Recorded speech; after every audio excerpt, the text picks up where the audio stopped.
This is the ASUS ROG Ally, and honestly, I wasn't expecting it to be this good.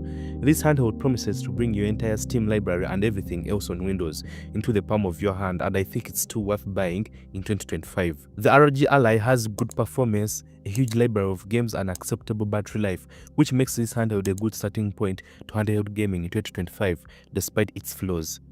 I don't usually dwell too much on specs, but in this case, they are crucial for understanding the device's impressive capabilities. The unit I have here has an AMD Ryzen Z1 Extreme processor. This is an MPU, meaning it combines both the CPU and GPU functions on a single chip. It has 8 cores with 16 threads, 24 MB of total cache, and up to 5 GHz boost.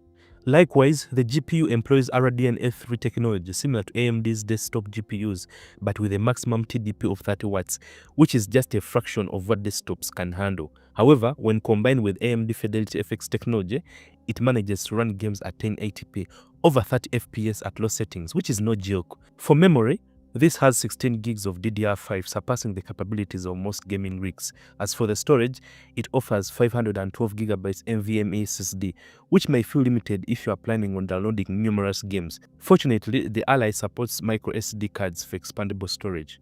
The ASUS ROG Ally has a 7-inch display, which is a 1080 glass screen and a 120Hz refresh rate. While the screen's color accuracy isn't perfect with sRGB at 100% and 75% Adobe RGB coverage, it's not a significant concern for gaming on such a small display. With a peak brightness of 500 nits, it's ideal for indoor use but may struggle under bright sunlight. The Ally screen is coated with Gorilla Glass Victors for the cover, ensuring durability, although I couldn't test it personally. Adding a screen protector for long-term security might be wise. One thing I miss on this display is the HDR support. I do wish ASUS used an AMOLED display. This could have provided a better response time, color, contrast, and battery life. The ROG Ally is a visually appealing device even in 2025. This all-white plastic chassis feels comfortable to hold for extended periods. Weighing in at only 608 grams, it's impressively balanced, ensuring no sides feel heavier than the other. The handles are ergonomically designed to fit the natural shape of your hand grip. All the buttons are conveniently placed on the top half of the Ally, easily accessible, with rear paddles perfectly positioned above where your middle finger rests on the grip. Micro textures on the handles enhance grip, ensuring the Ally never feels like it could slip from your hands. The triggers and bumpers are satisfying to use thanks to the Hall sensors, which can be tuned for actuation using ASUS Armory software. The D-pad has a raised shape, providing a nice clicky feel, although I didn't use it much. The two joysticks are symmetrically positioned, a layout preferred by many, with RGB lighting rings that you can customize. However, they are one of the weaker aspects of the Ally. They feel too loose, and no amount of tweaking with dead zones and travel seem to make them right for aiming in games, especially in first-person shooters. As someone who's used to console controllers, this was immediately noticeable to me and a significant drawback. The back of the Ally is clean, with only the rear paddles, and up top you'll find micro SD card slot, volume button, a power button with a fingerprint scan, and a 3.5 audio jack. The embedded fingerprint scan allows for Windows Hello, eliminating the need for fiddling with on-screen keyboard to sign in. Despite its small size, it proved fast and accurate in recognizing my fingerprint. The 65-watt charger can fast charge the Ally from 0 to 50% in just 30 minutes. It's compact and versatile, suitable for both the Ally and your laptop, making it ideal for travel. Additionally, the Ally's cooling system, the zero-gravity thermal system, efficiently dissipates heat out of the top of the device, keeping it cool to the touch regardless of the orientation. The dual fan system is shockingly quiet, which is a welcome to use the Ally in quiet environments. Software-wise, the ROG Ally is a Windows handheld. Running Windows brings the advantage of compatibility with any game or application your desktop PC can run, providing more flexibility than the Steam Deck, which is limited to only Steam games. I installed Epic Launcher, Ubisoft Connect, and GOG on the Ally with no issues at all. If you buy a brand new ROG Ally from ASUS, you'll get a complimentary 3-month subscription of Xbox Game Pass, so you can immediately start playing some AAA games. Now, I did test some games out on the ROG Ally, and to be honest, it's not that bad. Running Assassin's Creed Shadows at low settings with FSR set to balance at 1080p with 25-watt TDP, I was able to get 25 FPS on the ROG Ally. If you adjust the resolution, the game is still playable, but the Ally is struggling even when plugged in. The most playable experience was running the game at 900p with 25 TDP with FSR set to balance. This was, in my experience, the best way to play Assassin's Creed at 30 FPS. Cyberpunk 2077 was around 30 FPS with a 25 TDP on no settings at 1080p. The visuals are decent, but there are no constant frame rates. Spider-Man 2 on the ROG Ally runs surprisingly well. With low settings at 1080p and FSR set to balance, I was able to get 30 FPS, but often dropped frames. Just for comparison, on the MSI Claw 8 AI Plus, you get 40 FPS with maximum settings. If you drop the settings to 720p with FSR set to balance, you'll get some FPS boost, but it's not that good looking. The gaming experience of Spider-Man 2 was not terrible, but don't expect great visuals and consistent frame rates.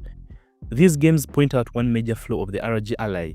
ASUS hasn't implemented the drivers for the handheld, which I had to go ahead and download myself. Which brings me to the things I hate about the ASUS Ally. But before you continue, I have one simple request. I'm trying to hit 5,000 subscribers, so if you could go ahead and hit the subscribe button, it would mean a lot to me. Thank you. Using Windows on a 7-inch screen isn't ideal. Tapping tiny icons feels clunky, and simple tasks like switching apps or typing become frustrating, especially with a virtual keyboard covering half the screen. ASUS tries to fix this with a custom version of Armory Crate, a button on the right that brings up a touch-friendly interface with big game tiles, and you can even navigate it using the joysticks or D-pad. There is also a shortcut on the left that opens up a quick access overlay, great for ending frozen tasks, adjusting power settings, or toggling performance stats. Still, multitasking is rough. No easy alt-tabbing like on a PC unless you are carrying a keyboard and mouse. You are stuck. Some of these quirks are on ASUS, but much of it comes down to Windows 11 just not being built for handhelds.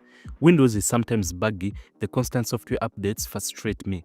One thing that really bothers me is the lack of a proper sleep mode, like what you get on the Switch or the Steam Deck. The ROG Ally behaves like a regular PC, so when you're done playing, there is no quick suspend.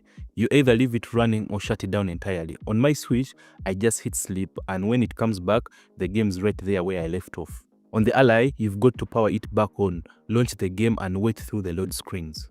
It's not ideal for handheld gaming, especially if you like jumping in and out of sessions. I really wish Windows 11 had a dedicated gaming mode, something like a streamlined console-style interface that handles resume more like a handheld should. One crucial limitation of the ROG Ally is its TDP. It offers multiple power modes from 10 watts silent, 15 watts performance, and 25 watt turbo, each with trade-offs between performance and battery. You're constantly balancing between visuals against longer gaming sessions. 10 watts silent mode isn't visible for AAA games. It's more suitable for lightweight 2D indie games. Some demanding games didn't even boot in silent mode during my testing. Only performance and turbo modes can reliably run modern titles. That said, even then, every game had to be set to low settings, though, thankfully, low these days doesn't look terrible.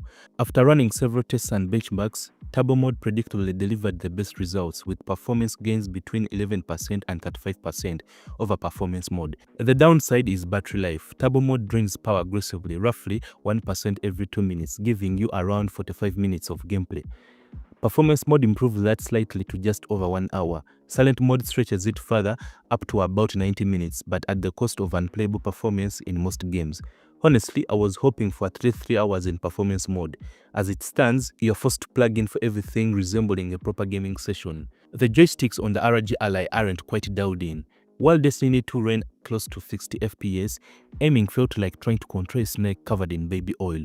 Loose, inconsistent, and overly sensitive. In less intensive games like Forza Horizon, The Witcher 3 or Assassin's Creed, the experience was more manageable. Still, it's frustrating that a device at this level makes you consider plugging in an external controller or mouse just to get decent input. You shouldn't have to. The 7-inch display, while sharp, it's still small for UI-heavy games.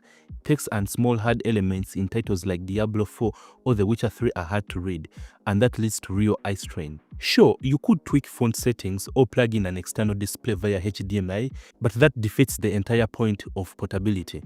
Then there is storage, arguably the most underestimated pain point. This model comes with a 512GB SSD, but realistically, you're getting around 475GB usable after OS installation. That quickly vanishes with modern AAA games. To prove my point, I upgraded to 1TB SSD myself, but not everyone wants or can afford to do that right away. And if you're planning to play more than one major title at a time, you'll hit that limit first. Call of Duty Warzone alone is around 85 gigabytes, Assassin's Creed clocks in at 110 gigabytes, and Forza Horizon 5 is roughly 150 gigabytes. That's already 345 gigabytes done, nearly the entire drive, with just 3 games. Unless you're sticking to indie titles, you'll need to upgrade to at least 1 terabyte. Ideally, go straight to 2 terabyte if you want the freedom to install diverse library without constantly deleting or swapping games. But these are minor nitpicks. There are things I generally wish had been better. The good news, most of them are fixable and could be easily addressed in the future iterations of the device. So that's it for this video, guys. Let me know in the comments what you think about the ASUS ROG Ally. See you in the next video.